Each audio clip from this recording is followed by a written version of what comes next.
Yesu, tunakushukuru sana kwa upendo wako na rehema zako kwenye maisha yetu. Asante kwa namna ambavyo umetukusanya tena. Ni siku nyingine tena, e Bwana, ambayo umetupatia. Ninaomba neema yako ikae pamoja nasi kila mmoja. Tufunike tena, e Bwana, kwa uwepo wako na Roho wako Mtakatifu kae pamoja nasi kutusaidia. Tufunulie akili zetu tupate kuelewa na maandiko jinsi yalivyoandikwa. Asante kwa sababu ya uaminifu wako na rehema zako. Katika jina la Yesu Kristo aliye hai, wote tuseme amen. Unaweza kuketi kwenye uwepo wa Bwana.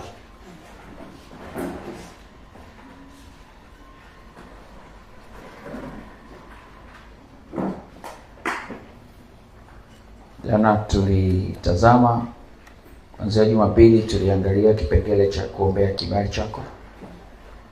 Na jana tuliangalia kwa ndani kwa kutofautisha kuomba kibali chako kwa Mungu na kibali chako kwa watu. Bwana Yesu asifiwe.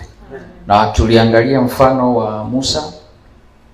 Leo nilisema tutatazama mfano wa kibali cha Haruni. Kibali cha Haruni.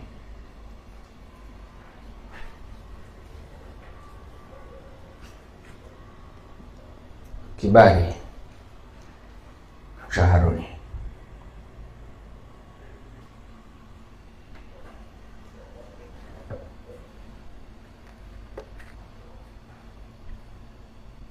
Jana tulitazama na tulichunguza kibali cha Mungu kwa Musa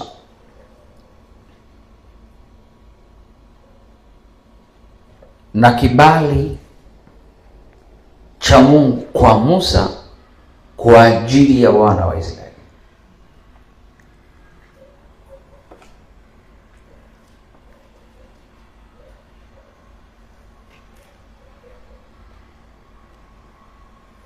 Leo tutaangalia kibali cha Haruni baada ya kuwa kimepotea. Hakikupotea kwa Mungu, ila kilipotea kwa wana wa Israeli.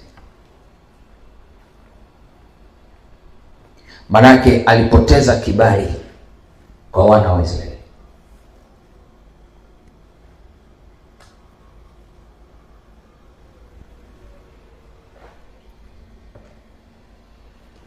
Kibali cha uongozi kama kuhani mkuu kilipotea.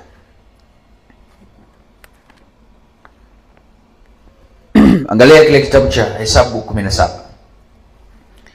Ule mstari wa kwanza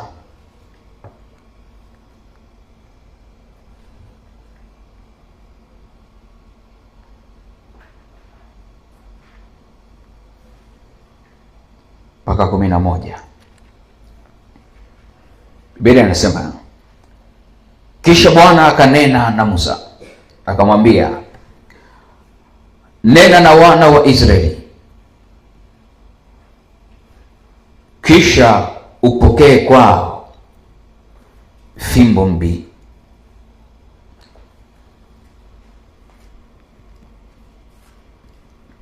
Bwana Yesu asifiwe. Tarudia. Kisha Bwana akanena na Musa akamwambia, nena na wana wa Israeli, kisha upokee kwao fimbo. Fimbo moja kwa ajili ya nyumba ya kila baba katika wakuu wao wote, kama nyumba ya baba zao zilivyo, fimbo 12. Kisha andika jina la kila mtu katika fimbo yake. Na katika fimbo ya Lawi utaliandika jina la Haruni maana itakuwa fimbo moja kwa kila kichwa cha nyumba za baba zao. Manake kwenye kabila la Lawi Mungu alikuja na jina la mgombea Haruni. Andika. Bwana asifiwe. Bwana Yesu asifiwe. Nao utaziweka katika hema ya kukutania mbele ya huo ushahidi, hapo nikutanapo pamoja nanyi. Kisha itakuwa mtu huyo nitakayemchagua, fimbo yake itachanua, nami nitayakomesha kwangu manung'uniko ya wana wa Israeli wanung'unikiao juu yenu. Basi Musa akawaambia wana wa Israeli, ndipo wakuu wao wote wakampa fimbo moja kwa kila mkuu, kama nyumba za baba zao zilivyokuwa, fimbo 12, na fimbo ya Haruni ilikuwa kati ya fimbo zao. Kisha Musa akaziweka hizo fimbo mbele za Bwana katika hema ya kukutania. Ilikuwa siku ya pili yake. Musa akaingia ndani ya hema ya ushahidi, na tazama, ile fimbo ya Haruni iliyokuwa kwa nyumba ya Lawi ilikuwa imechipua, imetoa machipukizi na kuchanua maua na kuzaa malozi mabivu. Kisha Musa akazileta nje hizo fimbo zote kutoka hapo mbele za Bwana na kuziweka mbele ya wana wa Israeli wote, nao wakaangalia, na kila mtu akatoa fimbo yake. Kisha Bwana akamwambia Musa, irudishe fimbo ya Haruni mbele ya ushahidi, ili itunzwe, iwe ishara juu ya hawa wana wa maasi, ili yakomeshe manung'uniko yao walioninung'unikia, ili wasife.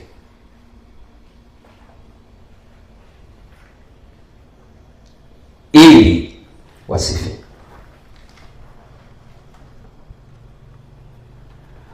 Unaona Mungu akiingilia kati kwenye kulinda kibali cha Haruni, kwa sababu jambo la kwanza, hautakiwi kupata shida yoyote.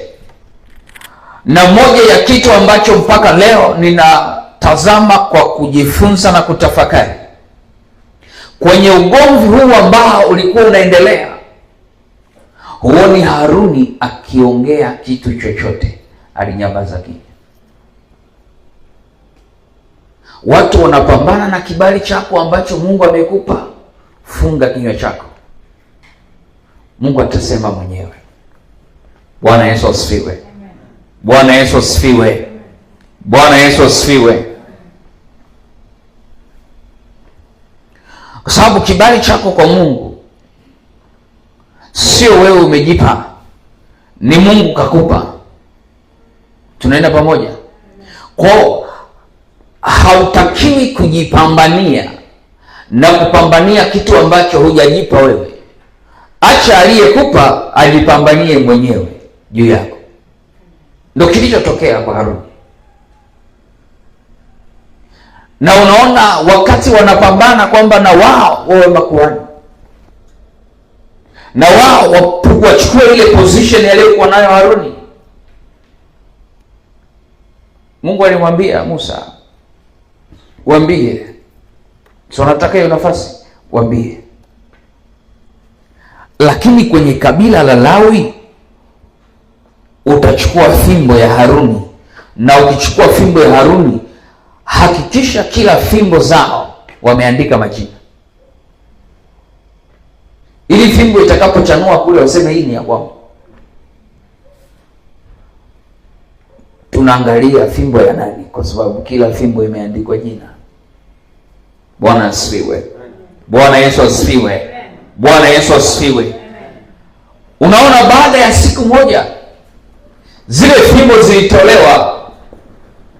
Ni fimbo ya Haruni peke yake ndio ilikuwa imechanua, imetoa na maua, imechukua. Ni fimbo ilikuwa kavu, ile haikuwa mbichi, zote zilikuwa kavu, zimekaa madhabahuni, zilipelekwa madhabahuni. Kesho yake wanakuta ya Haruni imechanua, ina maua, imestawi kwenye uwepo wa Bwana. Unajua maana yake?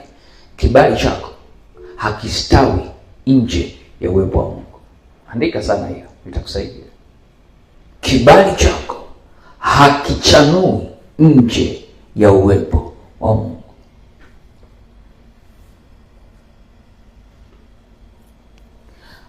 Na unaona kilichotokea. Fimbo zote zililala kwenye uwepo wa Mungu. Zote zile fimbo 12 zote zililala kwenye uwepo wa Mungu. Zote zililala kwenye madhabahu. Zote. Lakini moja ndio iliyochanua, ya Haruni. Kwa nini? Kibali hakitoki kwa watu. Kibali kinatoka kwa Mungu. Kwa yule ambaye Mungu amemridhia, amependezwa naye. Hajalishi ametoka wapi, hajalishi ana elimu au hana elimu. Mungu akishapendezwa naye anampa kibali. Mathayo 5:8, heri wenye moyo safi, maana hao watamwona Bwana. Kaa kwenye uwepo wake. Maneno yanaongelewa huko, kuhoji kibali ulicho nacho. Watu wanaumia na mafanikio ambayo Mungu amekupa. Kisikuumize, usiingie kwenye huo mkumbo na wewe ukaanza kujibu. Wanarusha maneno na wewe unarusha maneno, inakupotezea muda. Wanarusha maneno, nyamaza kimya. Wanakupiga majungu, nyamaza kimya. Kwa nini? Hicho kibali haujajipa wewe, ni Mungu amekupa. Bwana Yesu asifiwe. Bwana Yesu asifiwe.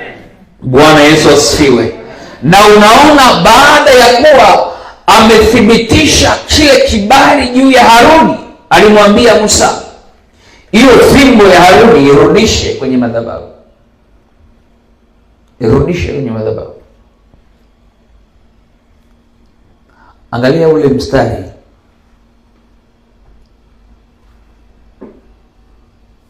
wa 10. Kisha Bwana akamwambia Musa, irudishe fimbo ya Haruni mbele ya ushahidi, ili itunzwe iwe ishara juu ya hawa wana wa maasi, ili uyakomeshe manung'uniko yao walioninung'unikia, ili wasife.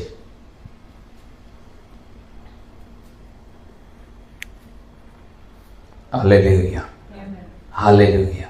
Kwa hiyo kupambana na mtu ambaye Mungu amempa kibali, haupambani na yeye, unapambana na Mungu aliyempa kibali.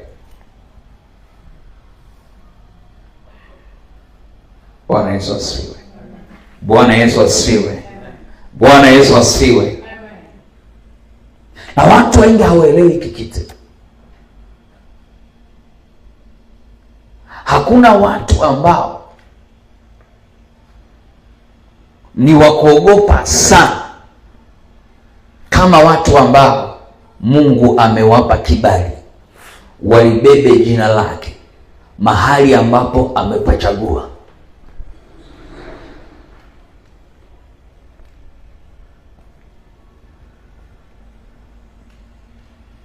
Bwana asifiwe sana. Bwana Yesu asifiwe sana.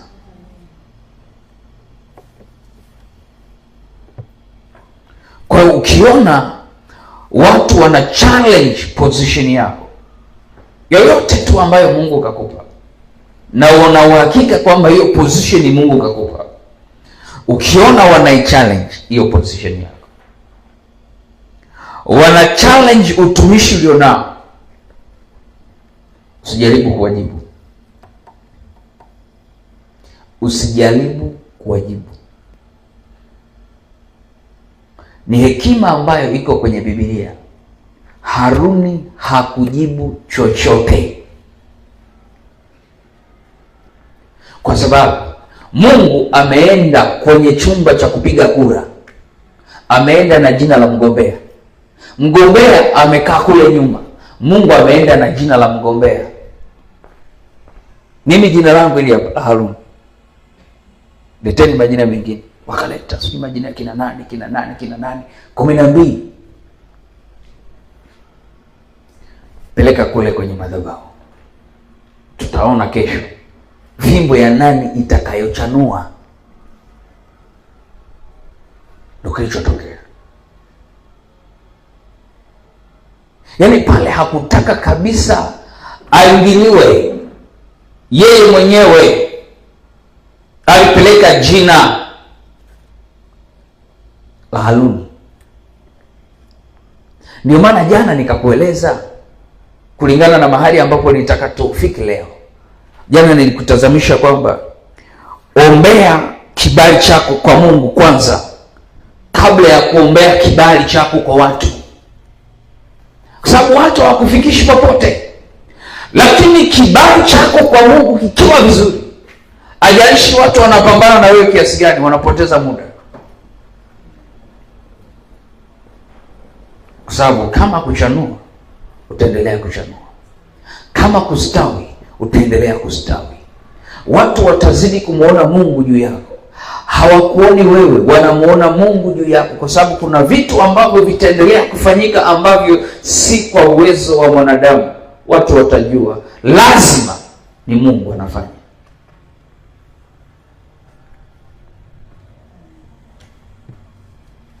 Bwana Yesu asifiwe sana. Bwana Yesu asifiwe.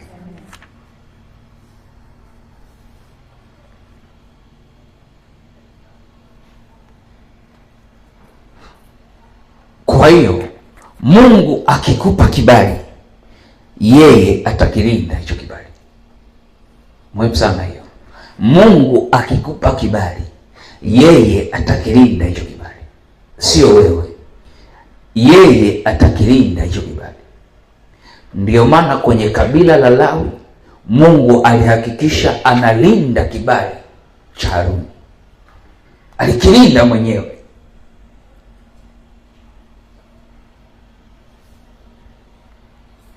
Bwana Yesu asifiwe.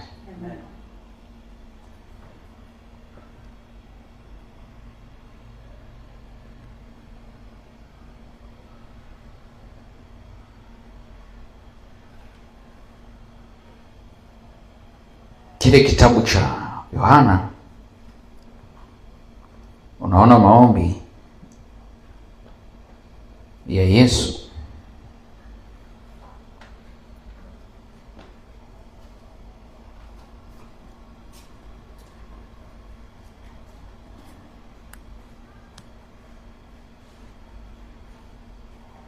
Ile 10 na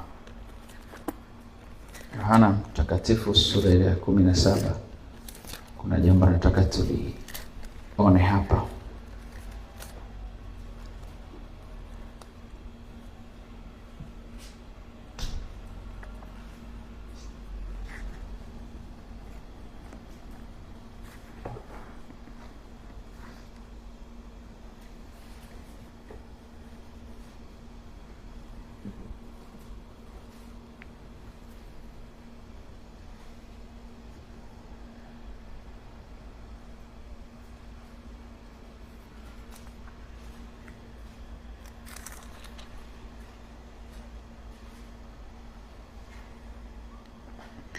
Ule mstari wa kwanza, 17 mstari wa kwanza.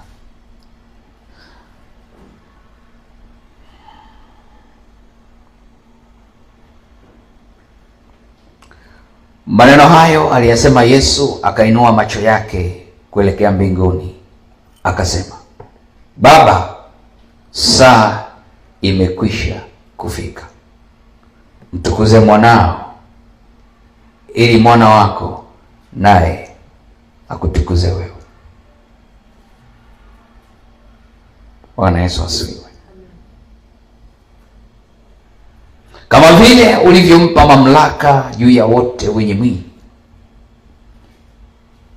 ili kwamba wote uliompa awape uzima wa milele. Na uzima wa milele ndio huu, wakujue wewe Mungu wa pekee wa kweli, na Yesu Kristo uliyemtuma. Mimi nimekutukuza duniani hadi nimeimaliza kazi ile ulionipa niifanye. Na sasa Baba, unitukuze mimi pamoja nawe kwa utukufu ule niliokuwa nao pamoja nawe kabla ya ulimwengu kuwako.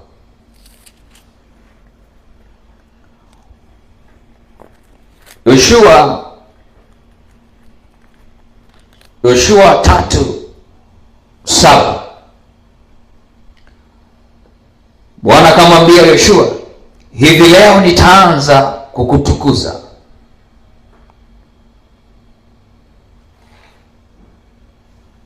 Nitaanza kukutukuza mbele ya Israeli wote, wapate kujua ya kuwa mimi nitakuwa pamoja na wewe, kama nilivyokuwa pamoja na Musa.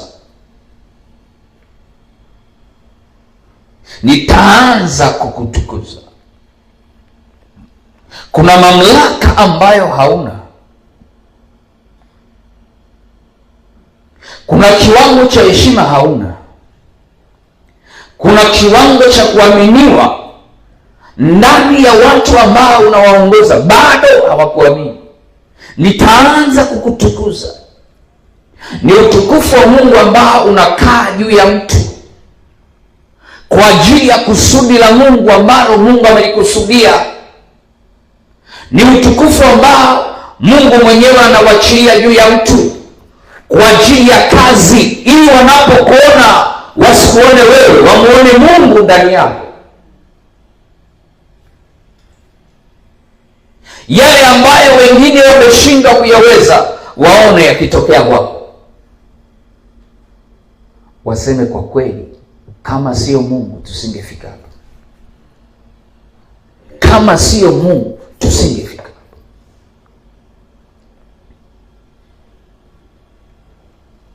Na ndo kipindi cha kwanza ambacho ndo njia ambayo walikuwa hawajawahi kupita.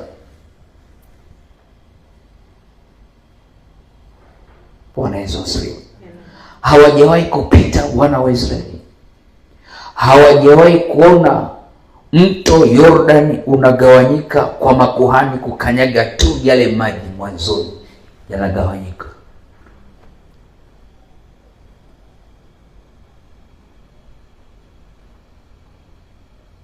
Na ule mto una historia nyingi sana, ule uliogawanyika wana wa Israeli wakapita, una historia nyingi sana. Mto Yordani ndio mto ambao Yohana Mbatizaji alikuwa akibatizia watu pale, na Yesu akaenda pale. Ndio mto ambao yule aliyekuwa yule Naamani, si mnafahamu, yule jemedari wa Shamu alienda akajichovya kwenye ule mto mara ngapi? Mara 7, ukoma ukao. Ndio mto huo ambao Yesu alipita juu yake akawa anatembea. Mahali hapana njia, Yesu anatengeneza njia. Wakati sasa wamevuka, walianza kukutana na maadui. Unajua kilichokuwa kinatokea? Kasoma Biblia vizuri uone. Mawe makubwa yalikuwa yanatoka mbinguni yanakuja yanawapiga watu. Maadui wa Israeli unakufa. Mawe. Ulishawahi kuona mawe yanatoka mbinguni? mawe, yani mawe makubwa, yani jiwe moja likimdondokea mtu hata kama ni bouncer kiasi gani linamsaga na kufa. Limetoka wapi? Limetoka mbinguni. Ni kipindi cha Yoshua, sio kipindi cha Musa. Ni kipindi cha Yoshua, watu wanashuhudia. Yoshua anasema, wewe jua, wewe mwezi, simama. Jua likasimama. Mungu alimwambia, hivi leo nitaanza kukutukuza mbele ya Israeli wote, wapate kujua ya kwamba nitakuwa pamoja na wewe kama nilivyokuwa pamoja na Musa. Maana yake heshima ambayo ilikuwa juu ya Musa haitapungua juu yako, haitapungua. Hawajawahi kuona maisha yao yote jua limesimama, isipokuwa kwa Yoshua. Watashindwa kumwamini kwamba ni mtumishi. Hawajawahi kushuhudia maisha yao yote mawe makubwa yanadondoka kutoka mbinguni, isipokuwa kipindi cha Yoshua. Watashindwa kumwamini.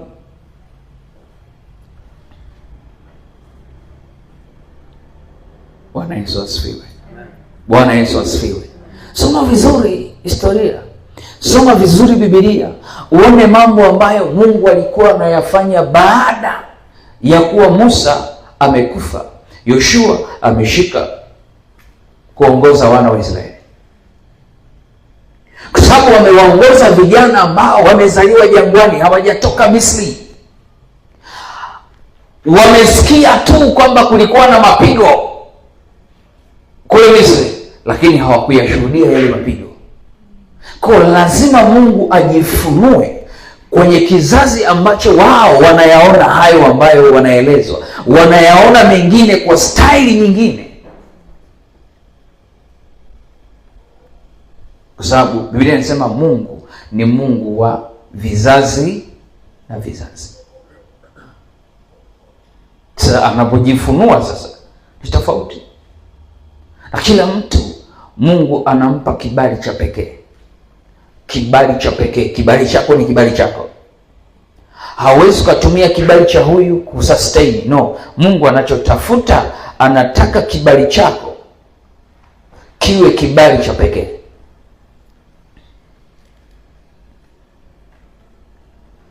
Ndio maana kuna watu wanaweza wakatembea kwenye kibali cha mtu fulani, ni kwa kipindi fulani. Utatembea kwenye mgongo wa mtu fulani kwa kipindi fulani. Akiondoka, unahitaji kibali cha Mungu cha kwako peke yako. Ndio kilichotokea hapa. Hakuna kitu kinaumiza sana, unaongoza watu halafu mioyo yao kuna mtu mwingine, kiongozi mwingine. Viongozi wengi nawapa shida sana hiyo, na hawajui namna ya kuomba. Unaongoza watu lakini kwenye mioyo yao wanamkubali Musa. Sema angekuwepo Musa tusingeteseka.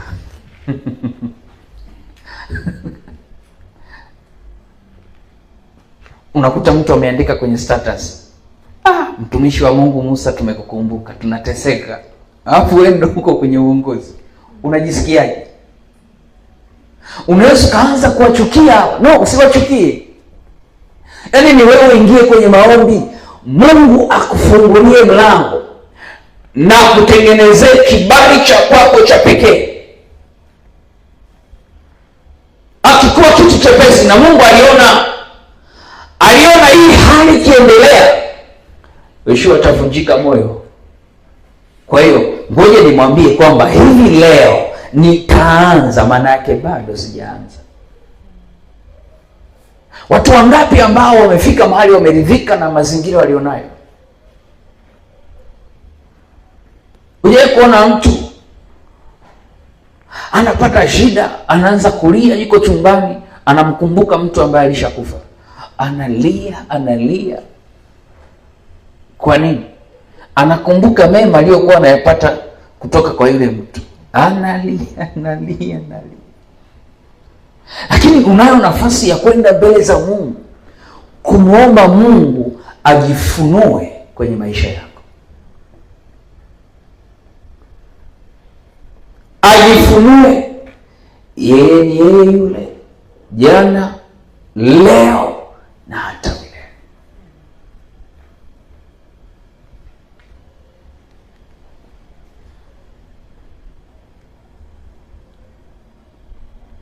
Bwana asifiwe. Haleluya. Unaweza kusimama. Kesho tutaangalia kibali cha Paulo. Itakusaidia sana unapoendelea kuombea kibali chako. Muhimu sana, itakusaidia. Uwezi ukamwonea wivu mwenzako ambaye ana kibali. Utang'ang'ana kumuomba Mungu akupe kibali cha kwako.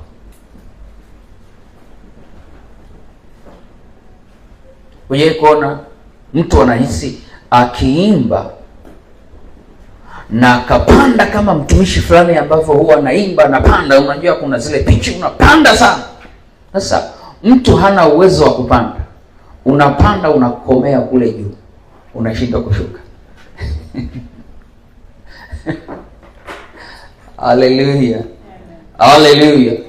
Kuna watu ana kisauti cha kwake, personal cha kwake. Akiimba kama kinakoroma lakini kina upako. Sasa ukikipeleka hivyo hivyo kulingana na namna ambavyo Mungu kakupa, anakipaka mafuta, anakipaka mafuta, anakipaka mafuta, kinakuwa anointed. Unatembea na kibali cha Mungu kwenye maisha yako, sio kibali cha watu wengine. Nyosha mikono yako. Sema, Bwana Yesu, asante kwa jioni hii. Asante kwa uaminifu wako. Asante kwa upendo wako. Asante kwa rehema zako. Katika jina la Yesu, nimesikia neno lako. Nimesikia neno lako. Nami Bwana, ninaomba neema yako na kibali chako cha pekee, cha pekee, cha pekee, cha pekee, katika jina la Yesu. Katika jina la Yesu. Bwana, Bwana, Bwana, nisaidie kukomesha mashindano dhidi ya kibali changu, kama ulivyomsaidia kuhani Haruni dhidi ya mashindano ya kibali chake, katika jina la Yesu. Katika jina la Yesu, ninaomba Bwana, neema yako, katika jina la Yesu, katika jina la Yesu. Ninakataa kuvunjwa moyo kwa maneno ya watu dhidi ya kibali changu,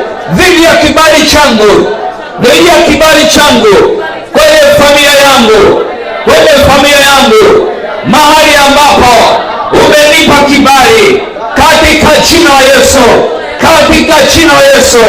Endelea sasa kuomba, omba kulingana na maandiko ambavyo Mungu ametutazamisha.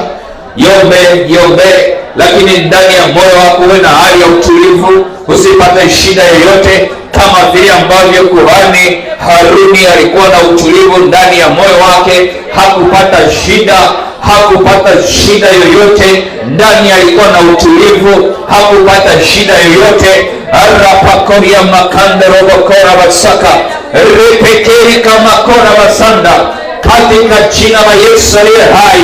Mungu, ninaombea kila mmoja Bwana, katika jina la Yesu aliye hai. Tunza kibali cha mama huyu, tunza kibali cha baba huyu, tunza kibali cha binti huyu, katika jina la Yesu.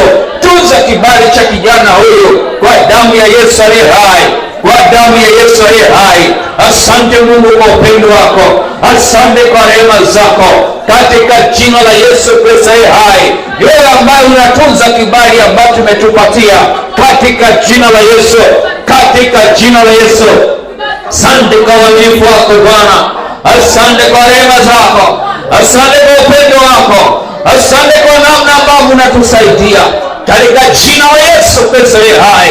Tunza kibali chake, tunza kibali chao, tunza kibali chao, dhihirisha utukufu wako, dhihirisha utukufu wako. Watukuze Bwana mahali ambapo umeweka, watukuze Kristo katika jina la Yesu Kristo aliye hai, na wakajua ya kwamba ni wewe unayewasaidia, wakaelewa ya kwamba ni wewe unayewapigania, wakaelewa ya kwamba ni wewe unayewatetea, wakaelewa ya kwamba ni wewe unayewashindia katika jina la Yesu Kristo aliye hai. Maana uaminifu wako ni ngao na kigao, jina lako ni ngome imara, wenye haki ulikimbia wakawa salama katika jina la Yesu. Hakuna aliyekukimbilia ambaye ulimtupa, hakuna aliyekukimbilia ambaye ulimwacha, hakuna aliyekukimbilia ambaye ulimwacha njiani katika jina la Yesu Kristo aliye hai. Sante kwa uaminifu wako Bwana, sante kwa rehema zako Kristo, katika jina la Yesu Kristo aliye hai. Pokea heshima zote Bwana, sante kwa namna ambavyo unatusaidia katika jina la Yesu Kristo, na wote tuseme amen.